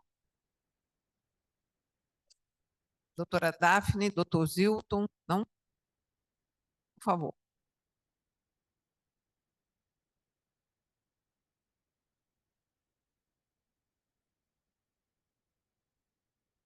Oi, Daniel. Obrigado pela pergunta. A gente lá no laboratório, a gente trabalha com uma série de outras doenças, outras síndromes, né, que estão mais relacionadas com o mecanismo de silenciamento gênico, como a síndrome de Prader-Willi, síndrome de Angelman, e essas sim a gente tem investido bastante. Obviamente, a gente pensa, sim, que dentro dos erros inatos da imunidade a gente pode ter fatores também ambientais e que podem estar regulando essa questão de silenciamento gênico. A gente tem interesse de começar a investir um pouco mais nisso, mas, de fato, a gente tem investido muito mais para essas patologias do ponto de vista de doenças monogênicas e mutações, vamos dizer assim, germinativas. Mas a gente tem colaborado com um grupo na França, da Sorbonne, que está investindo, por exemplo, em mutações somáticas que causam doenças autoinflamatórias. Então, é mais ou menos o que a Catherine mencionou também na aula dela. Não só as mutações germinativas que causam essas doenças, você tem também mutações somáticas, e aí para isso é um desafio maior ainda para sequenciamento, porque a gente tem que começar a sequenciar com maior profundidade de sequenciamento para encontrar essas mutações e, de fato, demonstrar que isso, de alguma forma, de fato, causa doença. Tá? Quer comentar?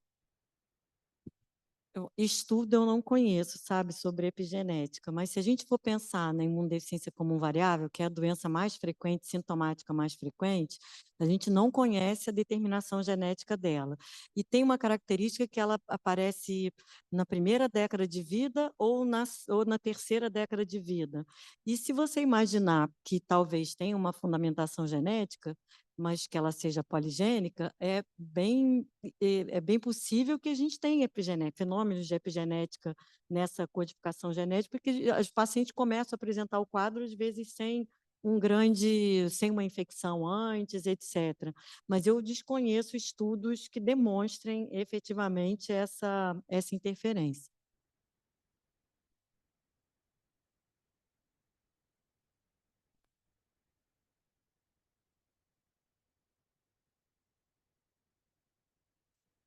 Daniel, obrigado pela sua pergunta. A questão do transplante, para a gente transplantar aquele primeiro, a gente teve que brigar muito.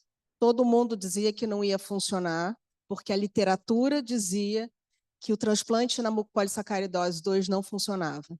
Fizemos uma vasta revisão da literatura, a gente destrinchou artigo por artigo, e a nossa conclusão foi que os pacientes transplantados com aquela doença, eles foram mal selecionados, já transplantados mais velhos e muito complicados.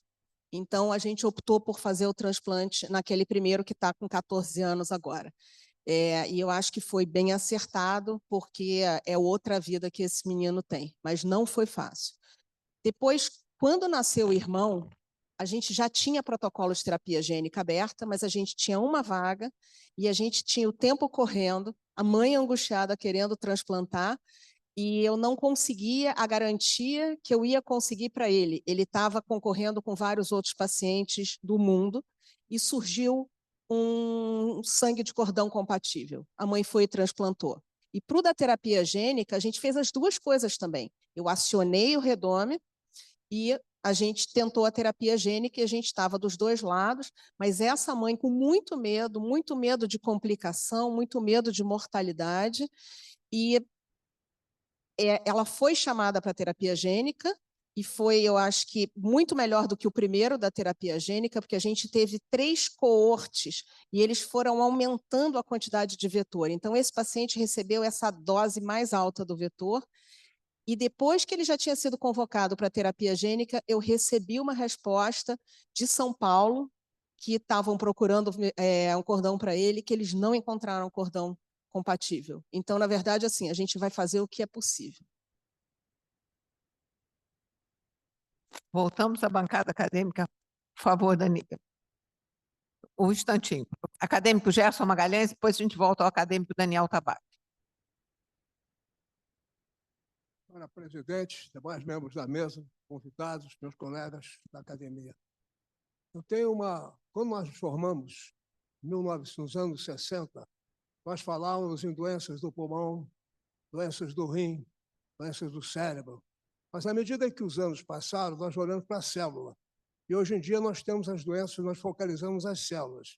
Então, o que é que nós temos? Nós temos as canalopatias, as doenças dos canais. Nós temos as doenças lisosômicas, tão bem analisadas pela doutora Daphne, com material riquíssimo. E, felizmente, ela tirou do termo gárgula, que era um termo pejorativo, mas saiu do termo. Eu aprecio muito ter tirado gárgula, termo gárgula. Depois disso, nós temos também as doenças genéticas do próprio núcleo. Nós temos do RNA mensageiro, com a possibilidade de tratar com os complexos polímicos. E, finalmente, nós temos presidindo toda essa orquestra, nós temos as mitocôndrias. Todas essas pequenos elementos dentro da célula, eles precisam da energia da mitocôndria. Então, os canais precisam da energia da mitocôndria. Os neurotransmissores, para serem liberados, precisam da energia da mitocôndria. Além disso, os lisosômicos, que não funcionam por falta de hidrolases, eles, para funcionarem, precisam da mitocôndria. E as células têm cerca de 300 a 400 mitocôndrias cada célula, que se deslocam dentro da célula. Elas se deslocam aonde há processos enzimáticos, onde há processo de energia. Então, a mitocôndria é a grande estrela dessa constelação que existe na nossa célula. E é importante lembrar que a nossa vida começa com a mitocôndria. Lembre-se que o espermatozoide tem uma cauda. Ele navega porque a cauda é rica em mitocôndria. Quando ele chega no óvulo, ele abandona a cauda, que é rica de mitocôndria, mitocôndria paterna, e o que acontece? As doenças mitocondriais são todas de origem materna, porque as mitocôndrias parcela impulsionaram o espermatozoide em direção ao óvulo. Então, esse dado é um dado importantíssimo. Eu gostaria de lembrar também que em muitas doenças, em muitas neuropatias, por exemplo, eu lembro aqui as formas graves de neuropatia diabética, a migração, o trânsito da mitocôndria fica prejudicado. Eu assisti um filme muito bonito mostrando que dessas neopatias graves, o trânsito da mitocôndria é prejudicado, elas deslocam pouco, então levam pouca energia. Então, presidindo toda essa orquestra magnífica, nós não podemos esquecer a mitocôndria. Muito obrigado.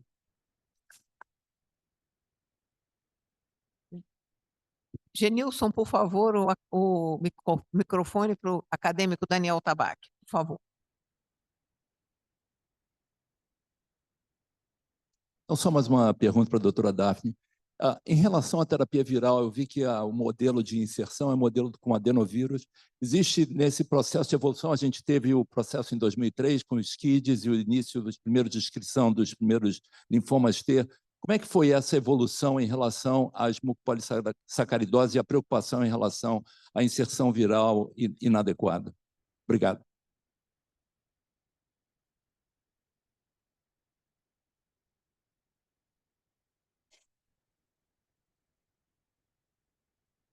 Primeiro, assim, eu sou clínica, tá? Eu usei uma ilustração, não é adenovírus, a gente está usando vírus adeno-associado, que é diferente. Os vetores que vêm sendo usados para as terapias gênicas de doença lisossômica, eles são vetores que são menos tóxicos, tá? E que está se conseguindo trabalhar melhor com eles. E, na verdade, assim, talvez o grande pulo do gato seja essa terapia ex vivo e a outra técnica que está vindo de CRISPR, tá? Eu nem toquei nisso, porque assim, eu não tenho domínio sobre isso e não tenho paciente, porque tudo meu vem da clínica, vocês viram que é tudo clínico. Mas a gente, assim, isso já é uma realidade na genética. A gente já tem alguns pacientes sendo submetidos à terapia gênica e sem os problemas de SCID, eu acho que eles conseguiram finalmente, eu diria, domar, entre aspas, esses vetores. Então, o adeno associado ele vem sendo usado com muito mais tranquilidade. Eu não sei te dizer exatamente quantos protocolos de terapia gênica se tem, mas eu chutaria que pelo menos uma dúzia para doenças lisossômicas já em andamento. Fora as outras doenças genéticas, né? A gente tem a atrofia muscular espinhal, que está sendo feita terapia gênica, tem várias outras chegando, e daqui a pouco a gente está fazendo isso, aplicando isso na clínica, no dia a dia. Então, assim, é muito impressionante o nível de progresso que a gente conseguiu observar nesses últimos 30, 40 anos. Algum acadêmico gostaria de falar ainda? Então, eu vou passar a palavra aos nossos dois debatedores oficiais, o acadêmico Omar Lupe da Rosa Santos e o acadêmico Antônio Carlos Campos de Carvalho. Por favor. Boa tarde, senhora presidente, senhores acadêmicos, prezados convidados. Em primeiro lugar, queria agradecer o convite, parabenizar pelas ótimas aulas e fazer alguns comentários. Primeiro, nós estamos, nesse momento, passando pelo World Allergy Week, a Semana Mundial da Alergia e da Imunologia, entre o dia 23 e 29 de junho, ou seja, momento mais do que perfeito para parte das palestras apresentadas hoje. Nesse momento, eu parabenizo a professora Caterine, com quem eu tenho a oportunidade de conviver, né, trabalhar, trocar informações lá na UFRJ, ela pertencente ao serviço de imunologia do hospital pediátrico nosso, né, enquanto eu fico no hospital de adultos. E o Dr. Zilton, pela excelente palestra, foi bem interessante ver o que nós temos de novo na Rede Nacional de Genômica, né, com erros inatos de imunidade. Bom, há 17 anos eu trabalho no serviço de imunologia clínica, apesar de ser dermatologista de formação. Então, nesse período, eu acho que eu pude aprender e desenvolver um pouco dos conhecimentos nessa área, e aí eu tenho essa oportunidade fantástica de inquirir, perguntar um pouco ao Dr. Zilton e à doutora Caterine, inicialmente, né? Eu queria fazer pergunta aos outros debatedores, a Daphne depois, mas em separado. Com a questão dos erros inatos da imunidade, antigamente conhecidos como imunodeficiências primárias, e esse nome já foi, em primeiro lugar, ultrapassado, a gente teve um avanço muito grande, e um desses avanços é a questão da jornada do paciente. É crucial, por exemplo, na imunodeficiência comum variável, que foi bastante discutida, o diagnóstico precoce. Então, a jornada do paciente, quanto mais precoce é esse diagnóstico, a gente vê isso na prática lá no serviço, menos complicações esse paciente desenvolve das infecções respiratórias, falando de bronquiectasias, de remodelação pulmonar, e também do outro lado que afeta com muita morbidade esse paciente, que são as infecções intestinais. Na verdade, são até mais mórbidas do que as infecções pulmonares. Então, a descrição de doenças com defeito monogênico, como foram apresentadas, que são aquelas doenças clássicas mendelianas da genética, abre uma perspectiva muito interessante, que é a perspectiva, eu acho que a Daphne tocou isso muito rapidamente, da edição genética, né, que é a técnica de CRISP, que é uma novidade que está chegando. Na verdade, eu acho que talvez nem caiba hoje muita discussão, isso poderia ser tema de um outro simpósio. Mas o fato é que, falando de erros inatos de imunidade, são 485 tipos. É isso mesmo que vocês estão ouvindo. A ASBAI, a Associação Brasileira de Alergia e Imunologia, acabou de atualizar o livro oficial dela, 485 tipos de erros inatos de imunidade, a gente falava em imunodeficiências primárias. Ou seja, o especialista que trabalha com isso, ele tem que ser um super especialista. 485 doenças talvez, só desse ponto da imunologia, talvez mais doenças que existem em todas as especialidades inteiras na clínica médica. Então, realmente, a gente tem uma noção aí de como isso é complexo, né? E aí a gente está falando também de doenças autoinflamatórias, que, fazendo aí um parênteses, não são doenças autoimunes, né? São doenças de desregulação de imunidade inata. Então, o assunto é bastante complexo. Então, para a Ekaterine, eu queria fazer uma pergunta muito específica nesse ponto. A gente vive hoje a era do surgimento da terapia imunológica direcionada, terapia-alvo. E o nome disso é inibidor de JAK, imunobiológicos, e agora chegando inibidores de BTK, da Bruton Kinase. E a gente vê como clínico, na prática, algumas doenças que virtualmente desapareceram. Eu não vejo, como dermatologista, há 20 anos, por exemplo, uma deficiência de vitamina. A gente não vê pellagra, por exemplo. Mas cada vez mais a gente vê herpes zoster, cada vez mais a gente vê pioderma gangrenoso. Quando eu era residente, um pioderma gangrenoso eu levava para o congresso. Hoje, a gente nem liga de tanto que tem. Herpes zoster recorrente, a gente revirava o paciente de cabeça para baixo, né? Hoje, o paciente às vezes vem com 2, 3 manifestações de zoster recorrente. Há uma clara modificação epidemiológica com relação a essas doenças que são de fundo imunológico.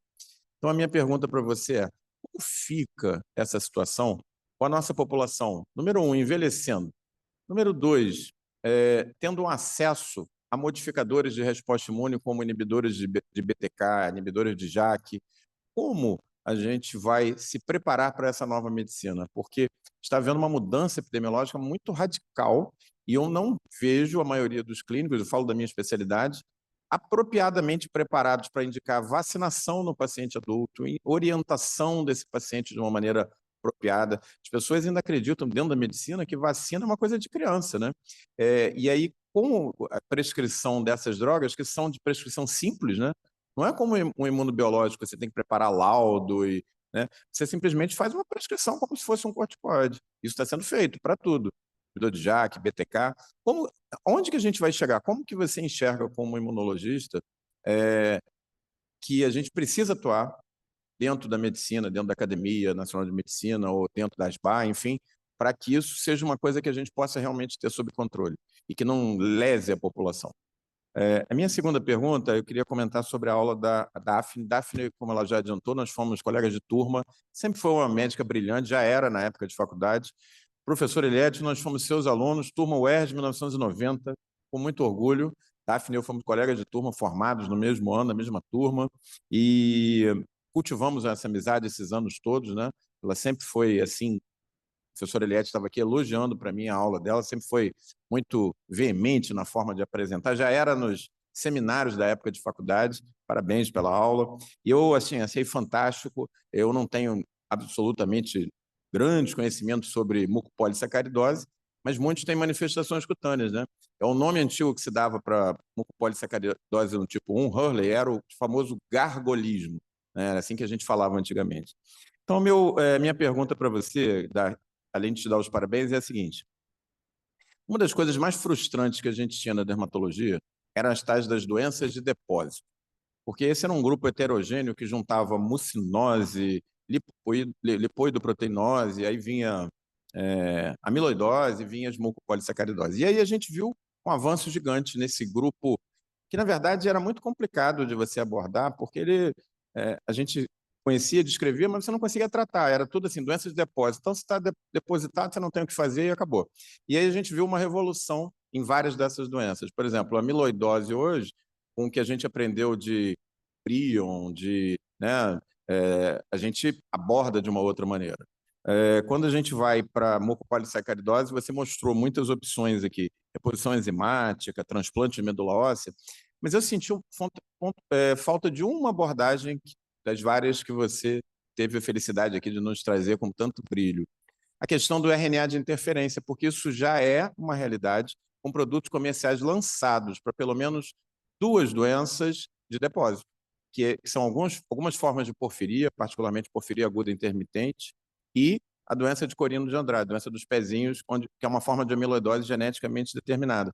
Mas eu senti falta, nesse momento, você não abordou a questão de RNA de interferência, porque não existe ainda, porque ainda é uma coisa inicial, porque você não enxerga na mucopolissacaridose uma boa janela de oportunidade com a técnica de RNA de silenciamento, de interferência, como sendo efetiva. Queria ouvir um pouco o que você tem a dizer sobre o assunto e, mais uma vez, parabenizar os nossos apresentadores.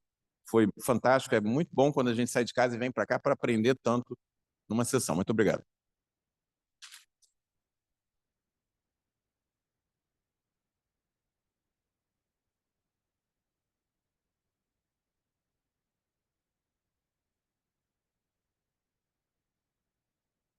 Bom, Mar, você fez uma pergunta bem complexa, né? Então não dá para a gente ficar aqui, sei lá, muitas horas discutindo, né?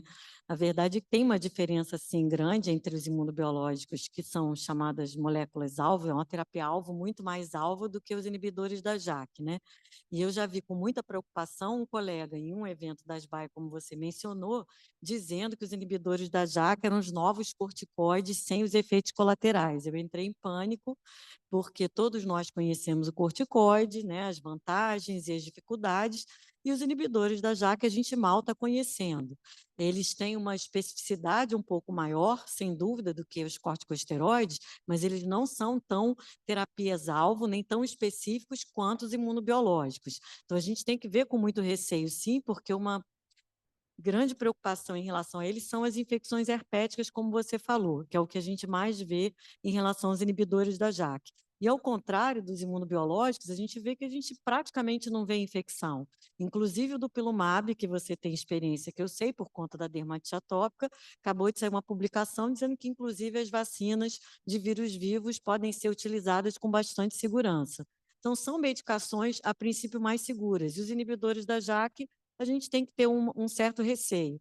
Por que eles são mais facilmente prescritos? Porque eles são mais baratos e de uso oral. Os imunobiológicos, eles são injetáveis, né? Subcutâneos, seringas pré-preenchidas, muito mais caros, o custo é muito maior, então isso demanda o uso por meio dos seguros-saúde, dos convênios, prescrição médica, laudo, etc.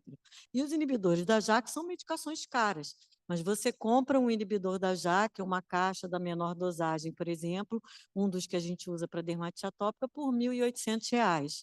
Então, isso não é a realidade da maior parte dos brasileiros, mas é a realidade de muitos consultórios médicos. O que a gente pode fazer, né? O que a SBAI pode fazer? Medidas educativas. Então, esse tipo de coisa, como aconteceu, que eu contei, mencionei um colega dizendo que eram iguais aos corticoides, dentro de um suporte satélite, foi motivo de um grande debate, de conversa com esse colega, conversa com os patrocinadores do simpósio satélite, porque efetivamente isso aconteceu dentro de um evento da SBAI, uma mensagem assim que deixou a gente bem assustado. Mas, enfim, o que a gente pode fazer é fazer o que a gente está fazendo aqui, discutir, educar e ouvir as outras especialidades, os outros médicos, porque não tem como a gente saber tudo. E isso eu acho que é o mais importante, justamente para que a gente possa divulgar informação de qualidade para combater a informação de má qualidade. Eu não vejo outra solução.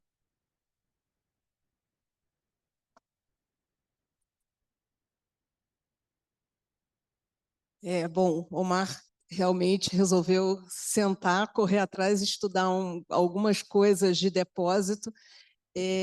Não tenho conhecimento, mas, de novo, eu sou clínica, não sou bancada. Então, eu sei que o pessoal na bancada vem trabalhando muitas alternativas. A gente sabe que essas doenças de depósito, elas são extremamente complexas no que diz respeito à questão celular, e também a gente sabe, assim, quando chegou a terapia de reposição enzimática, eu vou te dizer, está resolvido. Eu achei que estava resolvido, porque o paciente não produz enzima, a gente dá a enzima, pronto. Só que não pronto. Continua progredindo a doença. Então, tem outras coisas. A gente tem toda uma cascata inflamatória, a gente tem a questão da penetração em ossos, em articulações. Então, a gente precisa abordar de várias outras maneiras. Tem as mucopolissacaridoses não tratáveis ainda, tem as abordagens que eles fazem injeção intratecal de medicação, tem algumas doenças lisossômicas que se usa inibidor de substrato, então você reduz aquilo que vai acumular, então tem várias outras estratégias, mas em relação ao RNA eu não tenho conhecimento, mas é possível que esteja sendo investigado também. Eu vou te dizer que é um campo muito amplo de investigação, mas eu vou ter conhecimento a partir do momento que está chegando na fase 2, talvez. Eu tenho alguns estudos na minha mão já de fase 2 para 3, mas antes disso eu provavelmente não vou saber te responder. Obrigado pelas respostas. Eu passo a palavra ao Antônio Carlos Campos de Carvalho, por favor. Bom, eu queria cumprimentar a presidente Gleide Busquelar, em nome dela, cumprimentar todos os acadêmicos e colocar que é um prazer e uma alegria ter ouvido 3 palestras tão brilhantes e fazer alguns comentários. Primeiro, com relação à palestra da professora Ecaterine, né? Ela mencionou a questão do custo para a terapia dessas doenças raras. E, de fato, essa é uma preocupação muito grande do Ministério da Saúde, e não só do Ministério da Saúde, atualmente também da Fiocruz, que é um órgão do Ministério da Saúde. E nesse campo das doenças raras, a gente vem, através da Vice-Presidência de Produção, Inovação e Saúde na Fiocruz, trabalhando para um contrato de transferência de tecnologia para que se possa fazer aqui no Rio de Janeiro, em Biomanguinhos, a produção dos vetores virais adeno-associados, que foram mencionados pela doutora Daphne, e que são utilizados nessas terapias das doenças raras. E esse acordo de transferência de tecnologia está sendo feito com um dos pioneiros em terapia gênica no mundo, que é o professor James Wilson, que começou tratando algumas doenças imunodeficientes nos Estados Unidos, mas atualmente ele gerou esses vetores adeno-associados e a gente está esperando concluir essa transferência, assinar o contrato do acordo de transferência de tecnologia ainda, talvez, no mês de julho. Biomanguinhos passará a produzir os vetores virais adeno-associados e nós passaremos a desenvolver ensaios clínicos aqui que naturalmente incluirão toda a expertise que a gente tem no Instituto Fernandes Figueira e em outros centros especializados no país. Dessas, nós temos 6 doenças-alvo, inicialmente. 3 delas são doenças lisossomais, a doença de Crabbe, a gangliosidose tipo GM1, a leucodistrofia metacromática e 3 doenças que afetam o motoneurônio.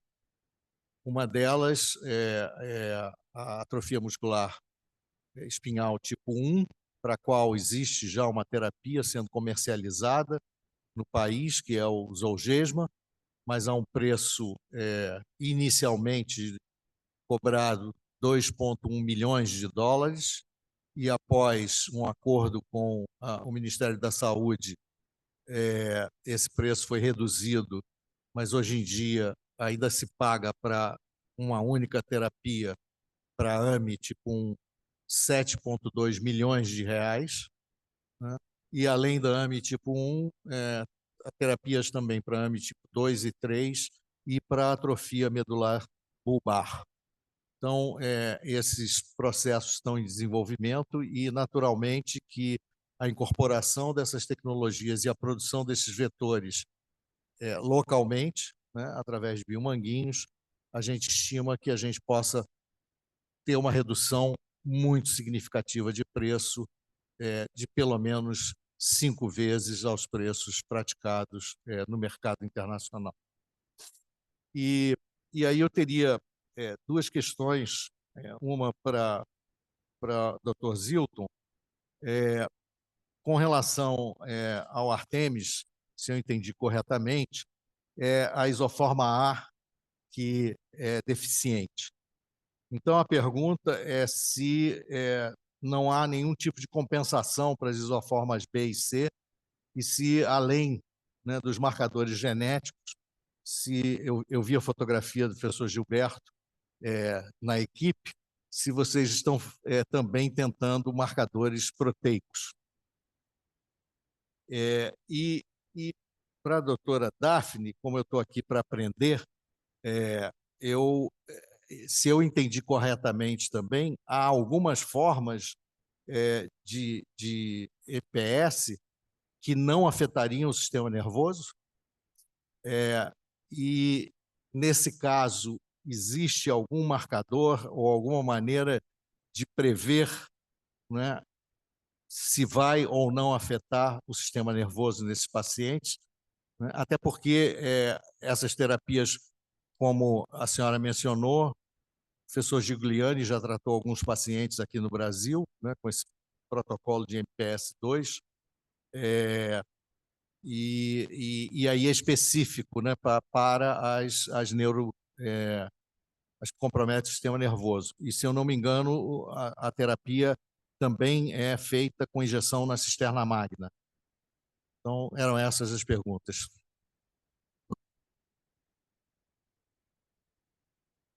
Por favor, doutor Zilton e doutora Daphne.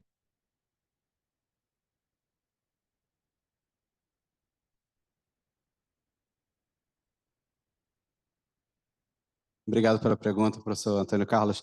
Na verdade, eu vou fazer a propaganda, né? Não só o professor Gilberto Domon está com a gente na rede pensando a questão da proteômica, mas o doutor Geraldo, que está aqui conosco, inclusive, fazendo a transcriptômica de célula única. Inclusive, discuto bastante com o professor Gilberto para que a gente consiga chegar ao nível de fazer proteômica de célula única também. Então, na verdade, a gente não só identificar essas proteínas sendo expressas e potencialmente as mutações também dessas proteínas, mas também a gente identificar quais os subtipos celulares que estão expressando e se isso tem alguma repercussão para a doença daquele paciente. Nesse caso em particular, a gente obviamente vai tentar uma abordagem tradicional por Western blot, a gente já está fazendo isso, para a gente demonstrar se a proteína está lá, ou pelo menos as outras isoformas estão lá. Eu, obviamente, não tive tempo de falar tudo, né, mas as isoformas B e C já são descritas como capazes, sim, de realizar atividade enzimática, mas com uma eficiência muito baixa, extremamente baixa. Então, é por isso, provavelmente, que esses pacientes eles desenvolvem linfócitos T e B, eles têm linfopenia e não são completamente zerados para essas células. E por isso que eles estão vivos, porque em outra situação eles já teriam ido a óbito, tá? Então, a gente, de fato, vai estar utilizando essas metodologias para identificar essas proteínas e para a gente entender melhor os mecanismos e vias moleculares que estão alteradas nesses pacientes. Potencialmente, a gente conseguiria, inclusive, identificar imunobiológicos ou reposição de drogas para esses pacientes utilizando essas metodologias ômicas, que hoje a gente já tem capacidade de banco de dados para poder identificar quais imunobiológicos são importantes para cada uma dessas vias moleculares. Doutora Daphne, por favor. Professor Antônio Carlos, queria agradecer a pergunta. Na realidade, acometimento do sistema nervoso, todos os pacientes com mucopolissacaridose vão ter, não a neurodegeneração, mas acometimento do sistema nervoso. Eles têm síndrome do túnel do carpo, túnel do tarso, compressão medular, e tudo é considerado sistema nervoso. Aí eu tenho alguns tipos de mucopolissacaridose que vão ter um acometimento neuronopático e outros que não têm. Por exemplo, a mucopolissacaridose do tipo 6, em geral, não existe deficiência intelectual, não existe neurodegeneração. Mesmo assim, eu optei, junto com a família, por transplantar aquela criança, porque ela fica livre do tratamento para a vida toda, e o transplante, ele potencialmente, ele é tão bom quanto ou tão ruim quanto a enzima, mas é menos chato de ficar administrando direto, se o paciente consegue passar pela parte mais crítica do transplante. É um tratamento de longo prazo, tanto que ele está coberto pelo SUS, eu participei desses comitês que elaboraram os protocolos clínicos, puxei muito pelo transplante, porque, sinceramente, se você tem um paciente diagnosticado com 2 anos de vida, que vai passar a vida tomando a medicação, porque ele complica menos, ele sobrevive mais, ele é muito mais caro, é muito mais barato você pagar por um transplante, que é um tratamento de uma vez. Aí, vamos para as formas neuronopáticas. Então, mucopolissacaridose tipo 2, eu vou ter 1/3 não neuronopático e 2/3 neuronopáticos, que vão ter neurodegeneração. Mucopolissacaridose 3, todos são uma doença do sistema nervoso central, primordialmente. Tem uns que estão lá no meio do ambulatório de autismo e tem um aspecto um pouco mais grosseiro, às vezes difícil de diagnosticar. Como que eu vou predizer isso? Aí que entra a precisão da medicina. Não é atividade enzimática, porque eu posso ter uma atividade enzimática no paciente com franca neurodegeneração, com uma enzima melhor ativa, então não é isso, é correlação genótipo-fenótipo. Então, a gente já conhece algumas variantes genéticas que estão mais relacionadas às formas neuronopáticas e outras não. Existem algumas regras básicas, assim, isso é geral, mas é caso a caso, obviamente.